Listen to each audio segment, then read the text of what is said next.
Bismillahirrahmanirrahim. Assalamualaikum warahmatullahi wabarakatuh. Selamat pagi. Baik, siswa-siswi kelas 7 dimanapun kalian berada, tetap semangat dan jaga kesehatan selalu. Dan tentunya pada kali ini, saya juga ingin mengucapkan selamat kepada kalian karena telah diterima di SMP. Berarti sekarang naik jenjang, di mana tahun pelajaran yang lalu kalian masih SD, sekarang sudah menjadi siswa SMP. Kali ini kita akan membahas materi kelas 7 untuk mata pelajaran PPKN bab 1. Yaitu tentang perumusan dan penetapan Pancasila sebagai dasar negara. Namun, sebelum melanjutkan pembahasan, terlebih dahulu kalian harus ketahui tentang lambang negara Garuda Pancasila. Lambang negara Indonesia adalah Garuda Pancasila dengan semboyan Bhinneka Tunggal Ika. Lambang negara Indonesia berbentuk burung Garuda yang kepalanya menoleh ke sebelah kanan heraldik, berbentuk rupai jantung yang digantung dengan rantai pada leher Garuda, dan semboyan Bhinneka Tunggal Ika yang arti berbeda-beda tetap satu, ditulis di atas pita yang dicengkram oleh Garuda. Lambang ini dirancang oleh Sultan Hamid II dari Pontianak, yang kemudian disempurnakan oleh Presiden Soekarno, dan diresmikan pemakaiannya sebagai lambang negara pertama kali pada sidang Kabinet Republik Indonesia Serikat pada tanggal 11 Februari 1950. Garuda muncul dalam berbagai kisah, terutama di Jawa dan Bali. Dalam banyak kisah, Garuda melambangkan kebajikan, pengetahuan, kekuatan, keberanian, kesetiaan, dan disiplin.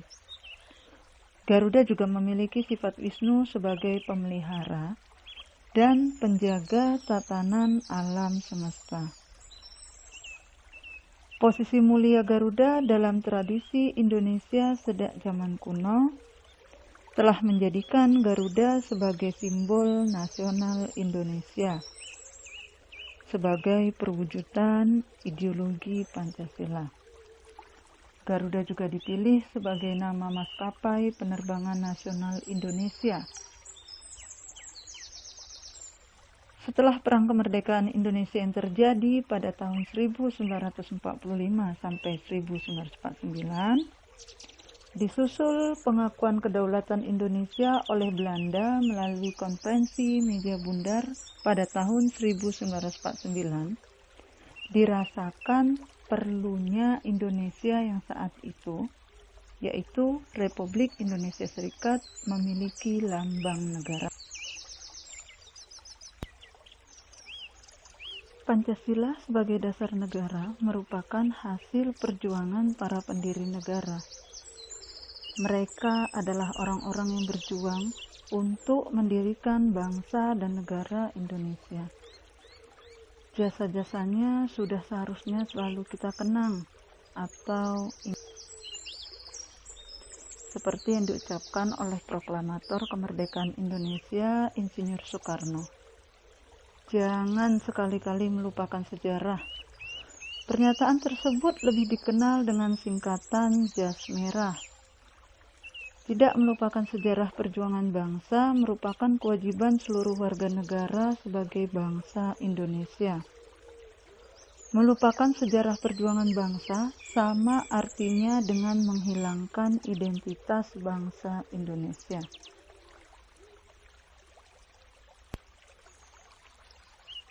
Pada pertemuan pertama ini, kita juga akan membahas tentang perumusan Pancasila sebagai dasar negara dengan submateri pembentukan BPUPKI.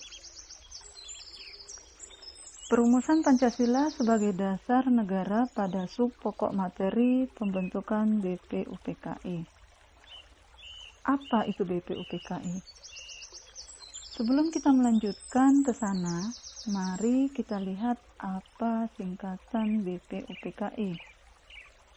BPUPKI adalah Badan Penyelidik Usaha-Usaha Persiapan Kemerdekaan Indonesia.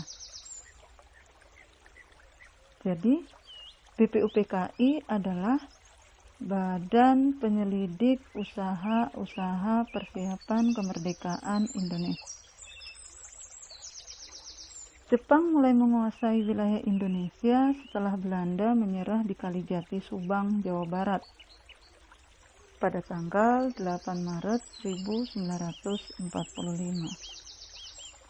Kedatangan Jepang semula disangka baik oleh bangsa Indonesia. Kedatangan Jepang membawa 3 semboyan, yaitu Jepang Pelindung Asia, Jepang Pemimpin Asia, dan Jepang Cahaya Asia. Sepertinya itikat baik Jepang datang ke Indonesia adalah sangat baik. Ternyata semboyan itu hanya untuk menarik hati simpati bangsa Indonesia. Selanjutnya sejarah menunjukkan bahwa Jepang tidak jauh berbeda dengan Belanda, yaitu melakukan penjajahan di Indonesia, melakukan penindasan di Indonesia. Kalau pada zaman Belanda ada namanya kerja rodi, ketika zaman Jepang ternyata juga ada namanya romusa, yaitu kerja paksa tanpa dibayar, bahkan tanpa diberi makan, sehingga banyak menimbulkan korban dari pihak bangsa Indonesia. Kemenangan Jepang di Asia tidak bertahan lama. Pihak sekutu, diantaranya Inggris, Amerika Serikat, Belanda, dan beberapa negara Eropa melakukan serangan balasan. Satu persatu daerah yang dikuasai Jepang kembali ke tangan sekutu. Dan untuk menarik simpati bangsa Indonesia lagi, Jepang mengumumkan pembentukan Dokuritsu Zunbi Shosakai atau BPUPKI, yaitu Badan Penyelidik Usaha-Usaha Persiapan Kemerdekaan Indonesia. BPUPKI dibentuk pada tanggal 1 Maret 1945 pada peringatan pembangunan Jawa Baru. Dan bagi bangsa Indonesia, BPUPKI tujuannya adalah untuk menyelidiki usaha-usaha persiapan kemerdekaan. Janji Jepang membentuk BPUPKI direalisasikan pada tanggal 29 April 1945 bersamaan dengan hari ulang tahun Kaisar Hirohito. Kaisar Hirohito adalah pemimpin bangsa Jepang pada saat itu. BPUPKI selanjutnya dilantik oleh Jepang dengan anggota berjumlah 62 orang yang terdiri atas tokoh-tokoh bangsa Indonesia dan 7 orang anggota perwakilan dari Jepang. Ketua BPUPKI adalah Dr. Rajiman Widyo Diningrat. Ini adalah tokoh bangsa Indonesia, sedangkan wakil ketuanya ada 2. Untuk perwakilan Jepang yaitu Ichibangase Yoshio, dan wakil ketua dari perwakilan bangsa Indonesia Raden Panji Suroso. Selama melaksanakan tugasnya, BPUPKI mengadakan sidang sebanyak 2 kali sidang resmi dan 1 kali sidang tidak resmi, yaitu pada sidang resmi pertama atau disebut juga dengan sidang BPUPKI 1 dilaksanakan pada tanggal 29 Mei sampai 1 Juni 1945 yang membahas tentang rumusan dasar negara. Dan sidang resmi yang kedua atau disebut juga dengan sidang BPUPKI 2 yang dilaksanakan pada tanggal 10 sampai 17 Juli 1945 membahas tentang rancangan undang-undang dasar atau hukum dasar negara. Yang ketiga adalah sidang tidak resmi. Dilaksanakan di masa reses antara sidang pertama dan sidang kedua.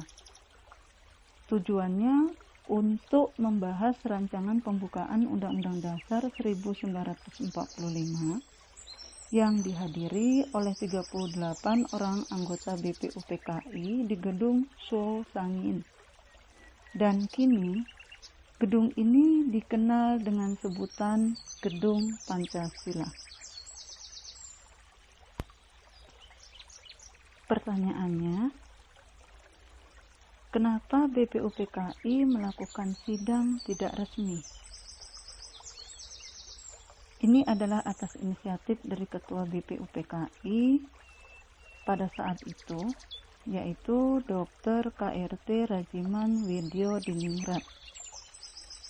Karena sidang resmi yang pertama ternyata belum bisa menyepakati dasar negara.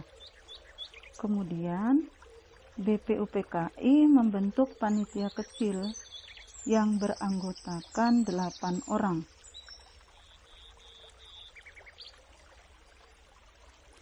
Yang menyebut ini adalah panitia 8. Tugasnya menampung usulan-usulan tentang Indonesia merdeka.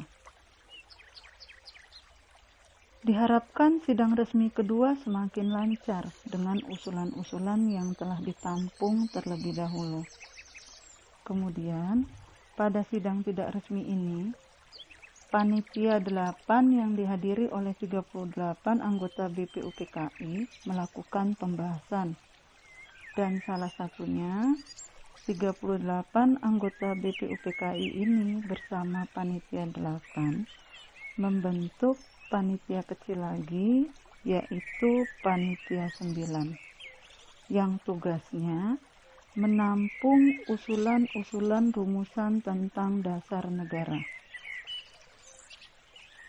Demikian pembahasan terkait pembentukan BPUPKI. Baik, kita simpulkan saja. Kesimpulannya adalah yang pertama, BPUPKI dibentuk pada tanggal 1 Maret 1945. Kedua, anggota BPUPKI berjumlah 62 orang dengan 7 orang perwakilan dari Jepang. Ketiga, Ketua Dr. KRT Rajiman Widyo Diningrat, sedangkan wakil ketuanya adalah Ichi Bangase Yoshio dan Raden Panji Suroso. Keempat, tujuan dibentuknya BPUPKI bagi bangsa Jepang adalah untuk menarik simpati bangsa Indonesia agar mau membantu Jepang melawan sekutu dalam Perang Asia Timur Raya. Kelima, sedangkan bagi bangsa Indonesia, BPUPKI tujuannya adalah untuk menyusun rumusan dasar negara, yaitu pada sidang BPUPKI 1 dan rumusan Undang-Undang Dasar Negara atau Hukum Dasar Negara pada sidang BPUPKI kedua. Yang terakhir, keenam, BPUPKI melaksanakan sidang sebanyak 3 kali, yaitu 2 kali sidang resmi dan 1 kali sidang tidak resmi.